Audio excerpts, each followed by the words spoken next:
Hi everybody, Brent Jones, New Home Source Realty. How are you? First of all, it's about to be Memorial Day weekend, so for everyone who has served our country, for everyone's family and friends, thank you for your service. I wouldn't have the freedom to do these silly little Facebook Lives if it weren't for you and the sacrifices that you made to give us this freedom. So again, thank you for your service. Hope you have a very happy and safe Memorial Day weekend. Let's chat. Let's talk about, you are a homeowner and you're not going to sell your house, and you're not going to sell your house because you think market values are going to continue to go up forever. The bubble's never going to pop, and the longer you sit on the house, the more money you're going to make. Let's chat about that. Also, that's the other reason why you own a home and you're not going to sell it, is because if you sold your house, you don't feel like you're going to have any place to go. What are you going to do? You can't. If it's such a seller's market, then you're going to have difficulty buying your next house. So those are two reasons. You think the market's going to go up forever and you have no place to go. So let's chat about that. You know, my job, if I have one, is to help you understand and navigate the market. So we're going to get into that a little bit. What if you could take advantage of this seller's market and you could sell at a premium and buy at just market value? You know, if you sell at a premium and you buy at a premium, it's kind of a wash, right? But what if I could show you a way where you could sell at a premium and buy at just market value? How would that be? Let's chat about it. Before we get into all this, click notifications, follow me, like this video, and leave a comment. So, issue number one, have we reached a peak, or are we approaching the peak of this seller's market? The experts are indicating that we may be fast approaching the peak of this seller's market, and there's a multitude of different reasons why that could be. And let's chat about them. Just for openers, if you ever took just a basic economics course, everything really in the world is based on supply and demand, but absolutely business, and of course real estate is business, supply and demand. And the more demand there is and the less supply there is, the more prices are going to go up. But is the supply side about to get a lot better? Let's talk about why that could be. Because number one, COVID is over. Is it over? I don't know if it's over. It depends on what news network you listen to. But we have certainly, I think everybody would agree, we have certainly turned the corner on it. I think half the country now, or half the adults in the country, have been vaccinated, and it's becoming more and more. So COVID is becoming less and less of a concern. In Texas, you don't even have to wear masks anymore now. There are certain retailers that still require that, but everything is open. Texas is open for business. So if COVID's not over, it's certainly on its way down and out. And because of that, a lot of sellers are like, I'm not going to put my house on the market during COVID and have a bunch of people that I don't know walking through my house.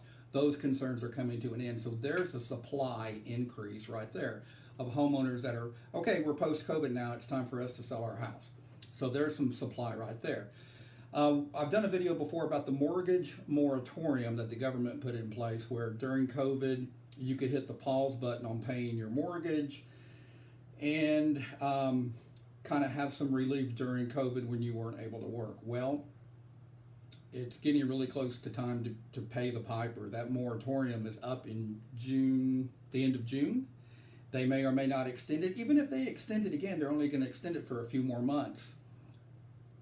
The day of reckoning is going to come. And that means there could be potentially millions of houses that are going to go on the market for a couple of reasons. Number one, people are behind on their mortgage. The only way they're going to be able to get up and get current would be to sell their house, take the equity, and be able to pay off that mortgage and go get something else. So there's a supply. Also, some of these houses are going to go into foreclosure. So that's going to increase the supply. As well, rental properties, you know, landlords have not been able to pay the mortgages that they owe on the houses that they own, because nobody's been paying rent for a year. But again, that's coming to an end too. So landlords are now going to be, you know what, I'm tired of being a landlord. I'm going to put this house on the market and sell it, or they're going to keep renting it And again, either way, it's going to be more supply side. Either there's going to be more rentals for people to move into, or the landlords are going to be selling their houses. So that's supply increase. New construction, I've done a video about new construction, and we're going to talk about new construction here in just a second, but new construction is on its way back. Used to be new construction had nothing to sell. There was no inventory. And there were some reasons for that. There was some supply issues, which we're going to get into. Those are beginning to ease, and they're getting the supplies that they need. And so there's more new home inventory. So that's going to be your competition as well. If somebody was going to buy a house, are they going to buy a new house, or are they going to buy your house? Well, they're going to have more and more choices. So there's more supply there as well. Here's the other thing. Interest rates are creeping up slowly. They're not going to be kept artificially down by the Fed forever. They're creeping up, which means less buyers then will be coming into the market, because that's going to be, if the more the interest rates go up, the less buyers are going to be able to qualify for, and they may just say, I'm not going to buy a house at all. So all of those affect the supply side. So that's why a lot of experts are thinking that we are fast approaching the peak of this market, and it's going to begin to flatten out. So as far as the market going up forever, nothing lasts forever, and we very well could fast be approaching the peak. So do you want to sell your house now at the peak, or are you going to wait 6 months when property values have flattened out, or maybe even possibly taken a dip? So that's something that you need to think about. Let's talk about the other reason why you wouldn't sell, is because you have no place to go. I've talked before about my Dream Home Finder program. Yeah, you can go online. You can go to Zillow. You can come to my website. You can look for houses. These are going to be houses that are on the market, MLS houses. The problem with MLS houses is they're overpriced and they're picked over. You're looking at everything that all the other buyers looked at and saying, no, thank you. So you're getting the leftover, picked over, overpriced ones. I have a program where you tell me where you want to be, like a specific school district or a specific subdivision. You tell me. I will spend my money. I have different mechanisms, different ways that I can reach out and contact homeowners in the area that's important to you. I will spend my money, and I will contact them and see if they would contemplate selling their house. Get us a showing. It's just going to be us and the seller. It's not going to be you competing against 35 other buyers. It's just going to be us and the sellers, you looking at the house, seeing what you think. Now, we're going to pay the seller market value, but because we're not competing with 35 other buyers, you're not going to be paying a premium there. So you could sell your house at a premium and pay market value with my Dream Home Finder program. So that would be something for you to consider as well. So that would be a way that I could find you a house, your dream house, that you could go move to when we put your house on the market. Here's the other thing. We talked about new construction just a minute ago. New construction's on its way back. They've been having some severe supply problems, and that's why the new construction inventory has been so low, and it's also why the build time has been so ridiculously long.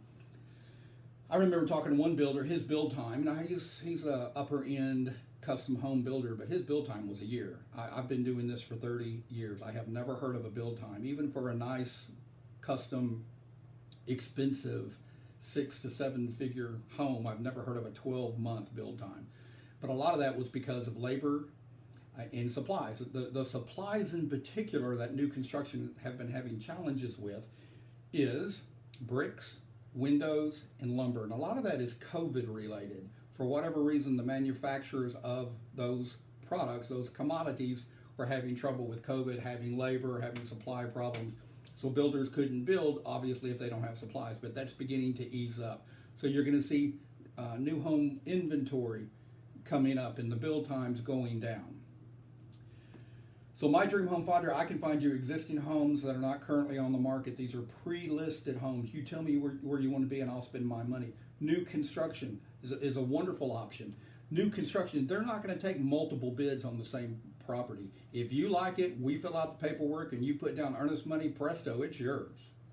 It's yours until you mess up or decide you don't want it or whatever, but it's yours. Also, there's not going to be a bidding war on new construction. They set a price, you agree to that price, they're not going to accept above asking price offers. So you're not going to have 35 buyers to compete against with multiple offers, and they're not expecting you, and they're not even going to accept an over asking price offer. So you get the best of both worlds there. So Dream Home Finder and new construction, and we've talked about the advantages of new construction. Energy efficient. Nobody's ever lived there before, so the only germs in the house are your germs. So it's just a lot of people like that mindset where I don't want to live where somebody else has lived. Okay, I get it, but it's energy efficient. It's shiny as a brand new dime. Much less competition. You're not going to be paying over asking price. Energy efficient. So new construction would be a great alternative for us to look for as well. If we're going to put your house on the market, where are you going to go? Also, when it comes to new construction, because their supply side is beginning to get better, there's new construction where they're ready to close in the next 6 weeks, or they're ready to close in the next 3 to 5 months, or they're ready to close in the next 7 to 9 months. Whatever your situation is, we could find a new construction builder that would be able to accommodate that. So, hope this helps. If those are some of your concerns, if you're a homeowner and you're thinking about selling, you really want to sell, you're really tired of your house, it's really time to go do something bigger, better, but you don't want to do it because you keep thinking the market's going to go up, up, up, up, up forever, and this bubble's never going to burst. I think we've explained why that's probably, we're getting really, really close to the peak. And then also, you don't want to sell your house because you have no place to go. Well, we've got Dream Home Finder, and we've got new constructions as real viable options for you where we can find you a house for you to move. So hope you enjoyed this. Anything I can do to be of help, Brent Jones, New Home Source Realty, Brent Jones, New Home Source Realty, 214-649-4528. Feel free to reach out to me, contact me, instant message me, whatever. I'll be happy to help any way that I can. All right, have a great day. Bye-bye.